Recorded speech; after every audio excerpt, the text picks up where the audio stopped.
1981 A-B.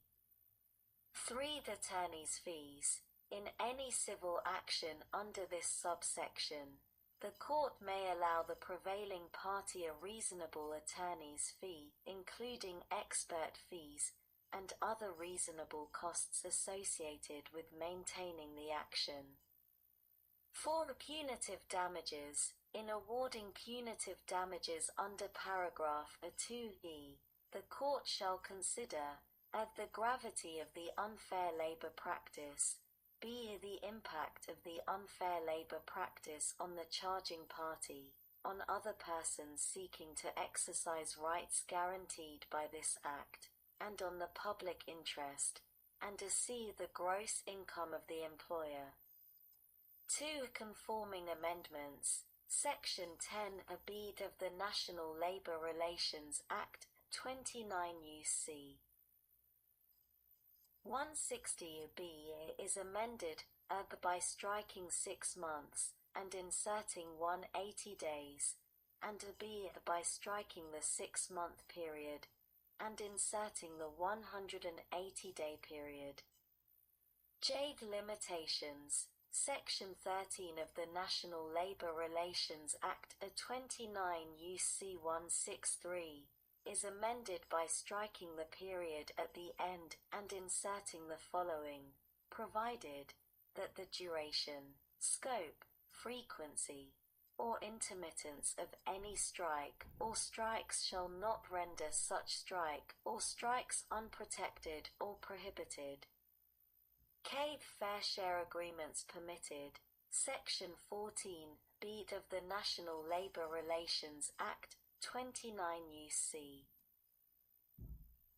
164(b) is amended by striking the period at the end and inserting the following, provided that collective bargaining agreements providing that all employees in a bargaining unit shall contribute fees to a labor organization for the cost of representation, collective bargaining, contract enforcement, and related expenditures as a condition of employment shall be valid and enforceable notwithstanding any state or territorial law.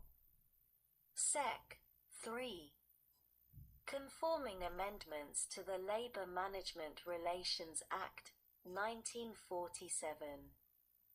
The Labor Management Relations Act, 1947 is amended 1 in Section 213A 29 U.C. 183A, by striking clause that of the last sentence of Section 8d, which is required by Clause 3 of such Section 8d, or within 10 days after the notice under Clause b, and inserting Section 8d(2) of the National Labor Relations Act, which is required by Section 8d(1)(c) of such Act, or within 10 days after the notice under Section 8d(2)(b) of such Act and 2, by repealing Section 303(29) U.C. 187. Sec. 4. Amendments to the Labor Management Reporting and Disclosure Act of 1959. A. In general, Section 203 (c) of the Labor Management Reporting and Disclosure Act of 1959, 29 U.C. 433 (c) is amended by striking the period at the end and inserting the following, provided that this subsection shall not exempt from the requirements of this section any arrangement or part of an arrangement in which a party agrees, for an object described in subsection B(1), to plan or conduct employee meetings, train supervisors or employer representatives to conduct meetings, coordinate or direct activities of supervisors or employer representatives, establish or facilitate employee committees, identify employees for disciplinary action, reward, or other targeting, or draft or revise employer personnel policies, speeches, presentations, or other written, recorded, or electronic communications to be delivered or disseminated to employees. B. Whistleblower protections. The Labor Management Reporting and Disclosure Act of 1959, 29 U.C. 401 et seq. is further amended, 1. by redesignating Section 61129 U.C. 531 as Section 612, and 2. by inserting after Section 610-29 U.C. 530 the following new section: Whistleblower Protections Sector 611. A. In general, no employer or labor organization shall terminate, or in any other way discriminate against, or cause to be terminated or discriminated against, any applicant, covered employee, or former covered employee of the employer or the labor organization by reason of the fact that such applicant, covered employee, or former covered employee does, or the employer or labor organization perceives the employee to do, any of the following: 1. Provide, cause to be provided, or is about to provide or cause to be provided, information to the labor organization, the Department of Labor, or any other state, local, or federal government authority, or law enforcement agency relating to any violation of, or any act or omission that such employee reasonably believes to be a violation of, any provision of this act. 2. Testify or plan to testify or otherwise participate in any proceeding resulting from the administration or enforcement of any provision of this act. 3. File, institute, or cause to be filed or instituted any proceeding under this act. 4. Persist in any activity described in paragraphs 1 through 3. 5. The object of, or refuse to participate in, any activity, policy, practice, or assigned task that such covered employee reasonably believes to be in violation of any provision of this act. B. The definition of covered employee. For the purposes of this section, the term covered employee means any employee or agent of an employer or labor organization, including any person with management responsibilities on behalf of the employer or labor organization. Seed procedures and timetables. 1. Complaint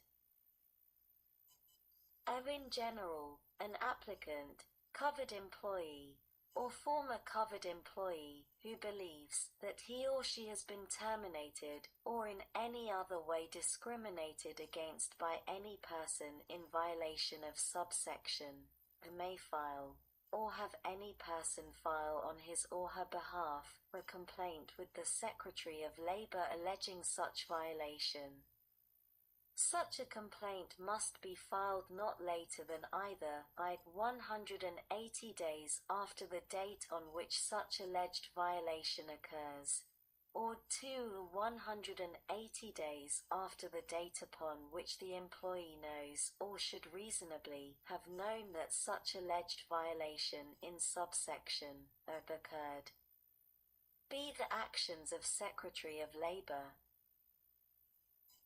Upon receipt of such a complaint, the Secretary of Labor shall notify, in writing, the person named in the complaint who is alleged to have committed the violation, of I. the filing of the complaint, 2. the allegations contained in the complaint, 3. the substance of evidence supporting the complaint, and afford opportunities that will be afforded to such person under paragraph 2.